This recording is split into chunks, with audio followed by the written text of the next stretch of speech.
Afternoon. You're going to be reading this week Chapter 3 of Race and Management, and I put on there Chapter 2 and Chapter 3 of the Oxford, so we can kind of go over, because there's a lot of other stuff on this week's webpage.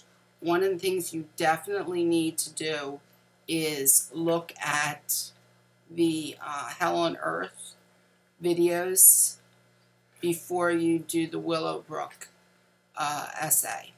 I also have a video of the movie Freaks, which I'd like you to look at as well.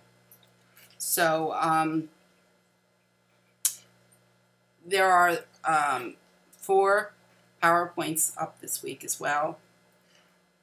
This is our week that we're going to kind of be transitioning to next week's issue of the Holocaust. For this week, we're looking at some of the things that lead up to the Holocaust and how eugenics plays a role in that. There are really 2 different types of eugenics, positive and negative. And negative eugenics starts to take hold in America, and of course in Germany as well. And this is the idea of trying to rid society of those that is viewed as unworthy. And really, this comes from the misunderstanding of social Darwinism, but it also comes from this xenophobia that starts to exist in the early immigration policy. And we're seeing immigration be a big issue right now. But the first immigration laws didn't happen until the late 1800s. And they were xenophobic in nature. The very first one being an anti-Chinese law, because so many Chinese were coming over for the railroads and taking jobs. And as the economy in America was changing from agriculture to industrial, jobs started to become a problem. And thus, immigrants started to be focused on and attacked. And eugenics is one of the ways to attack immigrants. And we're seeing that still today. We'll just look at some of the statements from Donald Trump, and you'll see the xenophobia of those aren't the worthy people. Those aren't the good immigrants. We only want the good immigrants. The same thing was happening in the early 1900s, where you actually saw signs be put up saying, you know, no dogs or Irish allowed. We don't hire Polish, or we don't hire Polacks. No Jews. Things of that nature, this xenophobic fear of the other, and especially the other that appears to be an argument of primitiveness to them.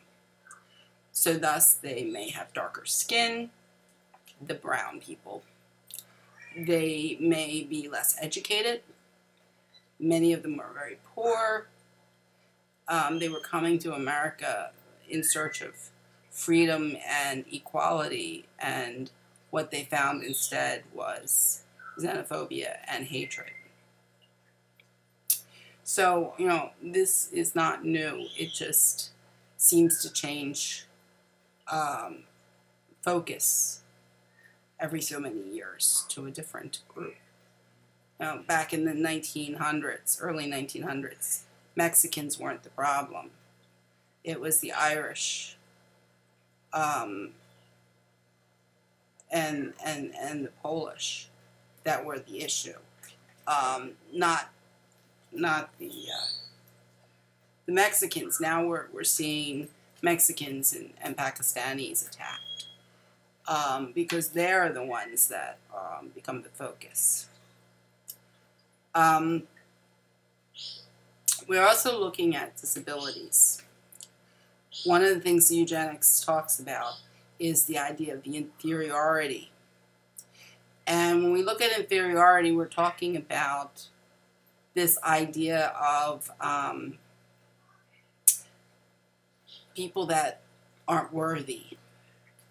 And that includes those with disabilities. Particularly at this time, the idea of feeble-mindedness. The idea that people weren't smart enough. And we're still seeing this, but it was even worse at that time period. And there were different categories of feeble-mindedness. Some of those categories we now look at as derogatory terms, such as moron and imbecile. And there were laws that were being used that were nicknamed the ugly laws, that really were an extension of eugenics, early eugenics, trying to control both disabled and immigrants and attacking both of those groups. And these laws basically break down into saying that if you're too ugly to appear in public, then you can be arrested. And I know that sounds funny, but it is a case and has been used. And some of this was used to create a way of attacking begging, which some immigrants were using as a means of support. It was also a way of getting those with disabilities into institutional cares. Once institutionalized, then they're kind of forgotten and pushed aside. And whenever you have a segment of society that you push aside and hide, you run the risk of that segment being attacked.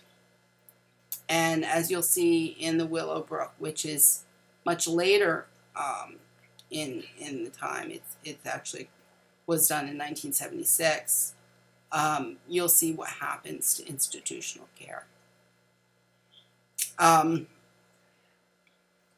We now no longer have many institutions, but at the same time, we are creating a new institution, and you'll see that in a future weeks when we look at the industrial prison system.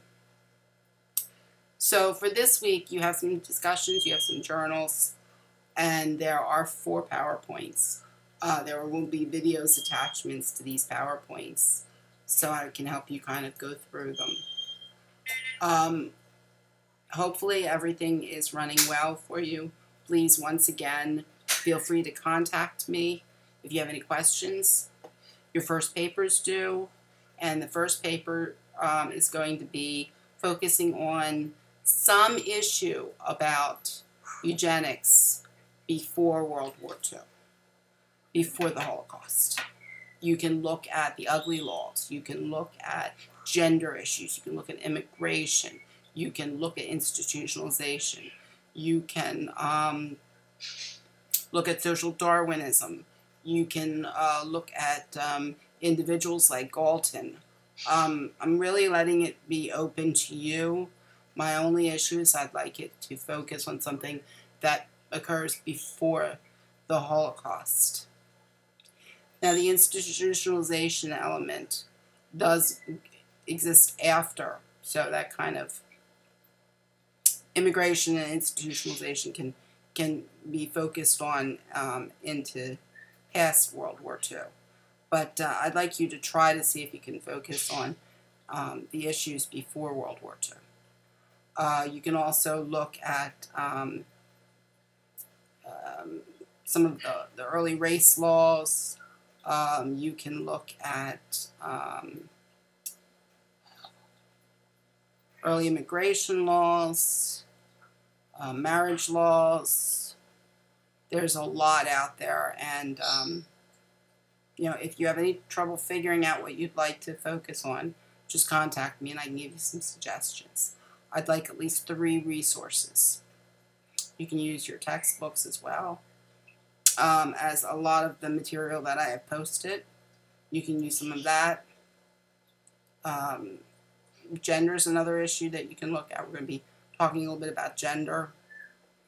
There's some stuff on the website on gender, including the cult of womanhood, of true womanhood, which basically said women should be at home, pregnant, and taking care of the family, and they don't need to do anything else. So you can look at some of those issues as well. All right, if you have any questions, just please feel free to text or email me.